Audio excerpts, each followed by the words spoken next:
Hi, everybody. John here with PT, Dan with Sandler Training, and our special guest, Lee Frank. How are you, Lee? I'm great. Thanks for having me. Excellent. So, Lee, And, Lee. welcome back to PT Ask Dan and Lee. oh, So, now I have to create a new intro. yes, you do. Yes, you do. So, I want to talk about failing. That's not why we brought Lee into this. Yeah, I was just gonna say, wait a minute.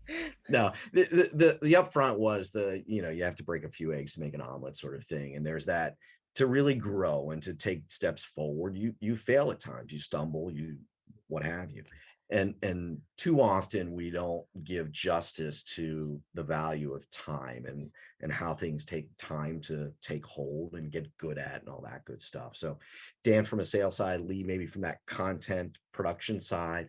Can you each talk a little bit about getting into these things and that element of failure, but how it can really help you take leaps forward? Why don't you give us a start, Lee? Sure. I think when I consider this topic, in particular, I think about some of the pieces of content that maybe we've worked on together that haven't been as successful. Yep.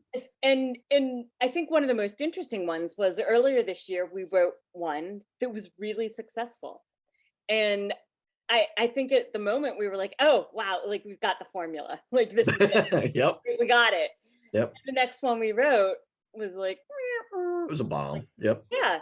And we didn't quite follow the formula. It was a different topic. You know, it was fine. It was a fine piece, but it didn't move the needle like the first one did. And so I think from our perspective, taking some time and kind of looking at it and seeing like, okay, the difference between leadership versus like tried and true sales topics and tactics. Like maybe we don't need to be as theoretical in some of the Mm. things that we write. We need to Yep. provide actionable items that are interesting and that lend themselves to a great subject line, a subject line that you want to open because you know it's going to be of value. So Yeah. I think that's a really good kind of recent example of we're getting ready to drop another white paper tomorrow. And I think we were very smart about kind of emulating what the two white papers ago was, and I'm looking forward to seeing if it's as good this time.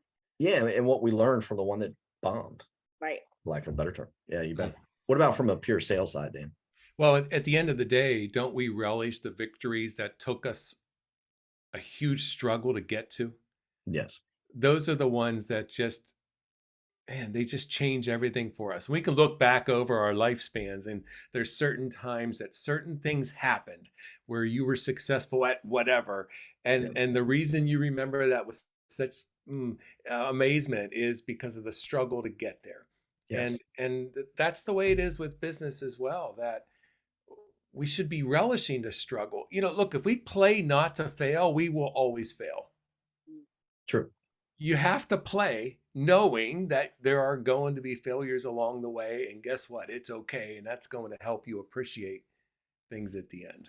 Yeah, and if you caught any of us in the right realm talking about something, we're going to talk about something that was really hard to do. Those are the stories we're going to tell. Those are the things we relish, and off we go. And to lead to your point, if you are get good at self-assessing where you've done things well and where you haven't, and therefore where you go going forward, it helps you really evolve and take those big steps as well. So, Love it. Absolutely. all right, everybody. See you tomorrow. Take care.